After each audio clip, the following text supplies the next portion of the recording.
Hello everyone, आपण पाहत आहोत बाळांनो फिजिक्स मध्ये आपण युनिट नंबर 1 मध्ये आहोत, युनिट्स अँड मेजरमेंट्स. तर युनिट्स आणि मेजरमेंट मध्ये आपला जो टॉपिक चालू होता तो होता डिराइव्ड युनिट. आपण डिराइव्ड युनिट पाहिलं होतं. The units which are used to measure the derived quantities are called as derived units. आपण काही डिराइव्ड युनिटचे एक्झाम्पल देखील पाहिले होते आणि डिराइव्ड क्वांटिटीज देखील पाहिल्या होत्या. एरिया आहे, व्हॉल्यूम आहे, फोर्स आहे की नाही, तिथपर्यंत आपण आलेलो होतो. व्हेलॉसिटी, ऍक्सलरेशन ते देखील पाहिलं होतं. आता काही अजून डिराइव्ड क्वांटिटीज आणि त्याचे युनिट्स आपल्याला पाहायचे, जे मल्टिपल चॉईस क्वेश्चन करता गरजेचे आहेत. 7 नंबर ना 6 झाले होते बाळांनो. 7 नंबर मध्ये घ्या प्रेशर. प्रेशर झाला होता का? प्रेशरचा फॉर्म्युला काय रे बाळांनो? प्रेशरचा फॉर्म्युला आहे फोर्स अपॉन एरिया. प्रेशरचा फॉर्म्युला आहे force upon area. But force म्हणजे मास इंटू ऍक्सेलरेशन. फोर्सचा फॉर्म्युला आहे मास इंटू ऍक्सेलरेशन आणि एरियाचा फॉर्म्युला आहे length into width. Length into width हा एरियाचा फॉर्म्युला आहे. मग मला कसं कळेल डिराइव्ड क्वांटिटी? बघा बरं का, पाठीमागचे कुत्रे भुकू नका. इथे पहा मास. आता ऍक्सेलरेशनचा फॉर्म्युला काय होतो? Velocity upon time. ऍक्सेलरेशन म्हणजे व्हेलॉसिटी अपॉन टाइम आणि लेंथ इंटू विड्थ. ओके, आता माझ्या असं लक्षात येतंय की या ठिकाणी व्हेलॉसिटी म्हणजे काय बरं? Distance travelled upon time. मग pressure is equal to mass into velocity होतं बाळांनो distance upon time. Distance upon time आणि एक ऑलरेडी टी आहेच तिथे. म्हणजे याचा अर्थ असा झाला बाळांनो की तुम्हाला मास मोजावं लागतं. प्रेशर जर तुम्हाला मेजर करायचं आहे तर तुम्हाला मास ही फंडामेंटल क्वांटिटी मोजावी लागते. डिस्टन्स म्हणजे लेंथ मोजावी लागते. टाइम मोजावा लागतो आणि विड्थ आणि लेंथ म्हणजे सुद्धा लेंथच आहे. म्हणजे या फंडामेंटल क्वांटिटी जर तुम्ही मेजर केल्या तर हा फॉर्म्युला वापरून तुम्ही प्रेशर कॅल्क्युलेट करू शकता. मग इतक्या सगळ्या फंडामेंटल क्वांटिटीवर डिपेंड असणारी ही क्वांटिटी काय? Derived quantity. मग डिराइव्ड क्वांटिटीचं युनिट काय असतं? Derived unit. मग चला बाळांनो आपण ना याचं युनिट लिहूया. आता याचं युनिट बघा बरं का कसं आहे, इकडे लक्ष द्या. युनिट घेऊया. मासचं युनिट काय रे? मासचं युनिट किलोग्रॅम. बर, डिस्टन्सचं युनिट काय? डिस्टन्स म्हणजे लेंथ. लेंथचं युनिट आहे मीटर. टाइम इंटू टाइम होतं टाइमचा स्क्वेअर. टाइमचा स्क्वेअर म्हणजे सेकंदचा, कारण टाइमचं युनिट सेकंद आहे आणि सेकंदचा स्क्वेअर डिवायडेड बाय लेंथ म्हणजे काय रे? मीटर. हे म्हणजे काय रे? विड्थ म्हणजे सुद्धा लेंथच आहे. लेंथचं युनिट पण मीटर. ओके, आता लक्ष द्या बरं का, इथे पण 1 मीटर आणि इथं पण 1 मीटर आहे. हा मीटर आणि हा मीटर कट झाला. मग खाली काय राहिलं पहा? किलोग्रॅम पर सेकंड स्क्वेअर तर डिनॉमिनेटरला आहे. Metre second square. Kilogram metre second square हे झालं derived unit used for pressure. पण ज्यांनी प्रेशरचा कन्सेप्ट सांगितला तेव्हा म्हटलं हे फार मोठं आहे रे बाबांनो, त्यापेक्षा आमचं नाव वापरा. त्यांनी त्यांचं नाव सांगितलं काय? पास्कल. मग पास्कल म्हणजेच 1 किलोग्रॅम पर मीटर सेकंड स्क्वेअर. कळालं? मग प्रेशरचं युनिट पास्कल आहे. डिराइव्ड युनिट आहे कारण ते डिराइव्ड क्वांटिटीला मेजर करण्याकरता यूज केलं गेलं. काय डाऊट आहे का रे बाळांनो यामध्ये? बघून घ्या. काय डाऊट आहे? समजलं? मग प्रेशर ही डिराइव्ड क्वांटिटी आहे आणि ती या फंडामेंटल क्वांटिटीजवर डिपेंड आहे फॉर इट्स मेजरमेंट. म्हणून ही डिराइव्ड क्वांटिटी आणि हे झालं त्याचं डिराइव्ड युनिट, ज्याला आपण पास्कल म्हणतो. मग 1 पास्कल म्हणजे 1 किलोग्रॅम मीटर सेकंड स्क्वेअर. काय डाऊट आहे का? लक्षात ठेवा, डिस्टन्स म्हणजे सुद्धा लेंथ, लेंथ म्हणजे सुद्धा लेंथ आणि विड्थ म्हणजे सुद्धा लेंथ आणि लेंथचं युनिट मीटर आहे. हे आपण फंडामेंटल क्वांटिटीत पाहिलं होतं. काय डाऊट आहे यात?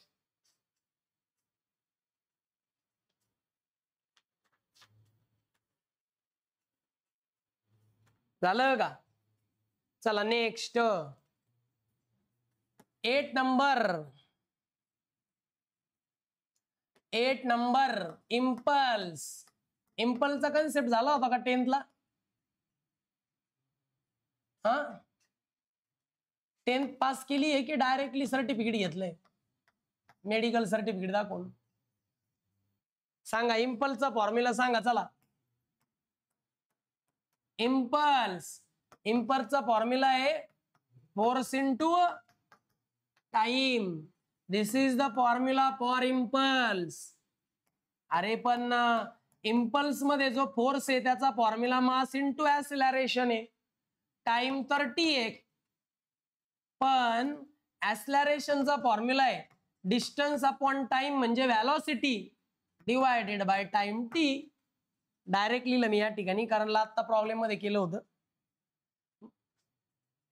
ऍक्सिलरेशन म्हणजे व्हेलॉसिटी अपॉन टाइम, पण व्हेलॉसिटी म्हणजे काय? Distance upon time. आणि इथे एक टाइम आहेच, मग हा टाइम आणि हा टाइम कट झाला. खाली राहिलं mass multiplied by distance upon time. म्हणजे याचा अर्थ असा झाला का रे, जर तुम्हाला कुठल्याही ऑब्जेक्टचा इम्पल्स मेजर करायचा आहे तर तुम्हाला मास मोजावं लागेल, डिस्टन्स म्हणजे लेंथ मोजावी लागेल आणि टाइम मोजावा लागेल. पण मास, लेंथ आणि टाइम या तर फंडामेंटल क्वांटिटी आहे. मग या फंडामेंटलवर डिपेंड, या फंडामेंटल क्वांटिटीजवर डिपेंड असणारी ही क्वांटिटी काय? Derived quantity. मग ही जर डिराइव्ड क्वांटिटी आहे तर हिला यूज केलेलं युनिट काय? Derived unit. मग चला एसआय युनिट मी काय म्हणतो, कारण ते इंटरनॅशनली यूज केलं जाणार युनिट आहे म्हणून एसआय युनिट. तसं ते डिराइव्ड युनिट आहे. इकडे बघ, मासचं युनिट काय रे बाबा? मासचं युनिट किलोग्रॅम. डिस्टन्सचं युनिट काय रे बाबा? मीटर. डिस्टन्सचं युनिट मीटर आहे. टाइमचं युनिट सेकंद. मग इम्पल्सचं युनिट झालं kilogram metre per second. This is the unit of impulse. This is a derived quantity, त्याच्यासाठी यूज केलेलं आपण हे डिराइव्ड युनिट. काय डाऊट आहे बाळांनो याच्यात? लक्षात येतंय का? झालं? पुढे 8 झाले ना. 9 नंबरची इम्पॉर्टंट क्वांटिटी येते बाळांनो आपल्याला एक्झामला, वर्क. त्याला वर्क डन पण म्हणता येतं. वर्क डनचा काय फॉर्म्युला रे? वर्क डनचा फॉर्म्युला आहे force travelled by the distance. बरोबर ना? तुम्ही जो फोर्स त्या ऑब्जेक्टवर अप्लाय करता त्या ऑब्जेक्टने ट्रॅव्हल केलेलं डिस्टन्स म्हणजे work done. This is a formula for work done. फोर्सचा फॉर्म्युला मास इंटू ऍक्सिलरेशन आणि डिस्टन्स म्हणजे काय? लेंथ. मग मास इंटू ऍक्सिलरेशन म्हणजे व्हेलॉसिटी म्हणजे डिस्टन्स अपॉन टाइम अपॉन पुन्हा time. Velocity upon time multiplied by length. याचा अर्थ असा झाला की तुम्हाला वर्क डन ही क्वांटिटी जर मेजर करायची असेल तर मास, लेंथ, टाइम या सगळ्या क्वांटिटीवर डिपेंड राहावं लागतं. म्हणजे या फंडामेंटल क्वांटिटीवर डिपेंड असणारी ही क्वांटिटी काय? Derived quantity. मग डिराइव्ड क्वांटिटीसाठी यूज केलेलं युनिट काय? Derived unit. मग मासचं युनिट काय रे बाबा? किलोग्रॅम. डिस्टन्स इंटू, हे डिस्टन्स म्हणजे पण लेंथ आहे, हे म्हणजे सुद्धा लेंथ आहे. लेंथ म्हणजे मीटर इंटू मीटर. हे पण मीटर मध्ये, हे पण मीटर मध्ये. Metre into metre, metre square. Time into time. मग युनिट झालं kilogram metre square per second square. This is the unit of work done. पण हे एवढं मोठं यूज करण्यापेक्षा ज्यांनी हा कन्सेप्ट सांगितला त्यांनी त्याचं नाव दिलं. काय नाव दिलं रे बाबा? जूल. मग 1 kg metre square per second square is equal to 1 joule. हे झालं तुमच्या वर्क डनचं युनिट. वर्क डन ही डिराइव्ड क्वांटिटी आहे आणि हे काय त्याचं डिराइव्ड युनिट.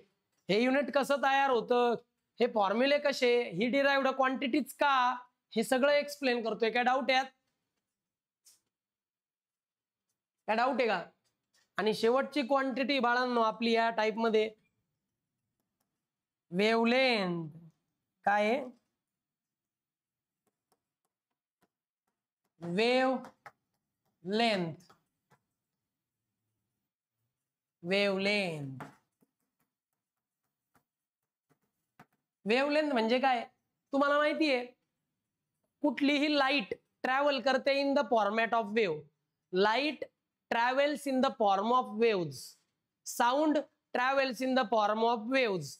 मग ह्या ज्या वेव्स असतात ना तिला काहीतरी लेंथ असेल, तिला म्हणतात वेवलेंथ. मग वेवलेंथ एक प्रकारची काय आहे बरं, लेंथच आहे. वेवलेंथ ही एक प्रकारची लेंथ आहे.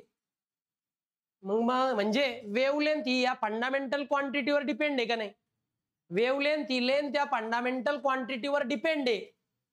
म्हणून हिला काय म्हणतात रे बाबा, डिराइव्हड क्वांटिटी. आणि लेंथ कशात मोजतो आपण, मीटर मध्ये. मग वेवलेंथचं युनिट पण मीटर मध्ये. जनरली मीटर नसतं, मीटरला कमी असतं, पिकोमीटर, नॅनोमीटर. वेव एकदम छोटी असते ना म्हणून, पण आपण मीटर म्हणू शकतो. Picometre, nanometre, micrometre, etcetera etcetera.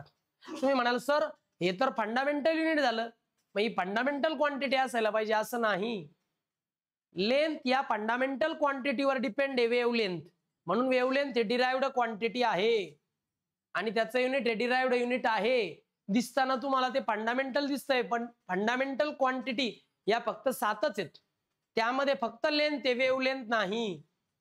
इथे गफलत करायची नाही. काय डाऊट आहे? या ठिकाणी बाळांनो डिराइव्हड युनिटचा जो कन्सेप्ट आहे तो इथे कंप्लीट होतो. नेक्स्ट लेक्चरला आपण डायमेन्शनल फॉर्म्युला पाहू. Okay, bye students.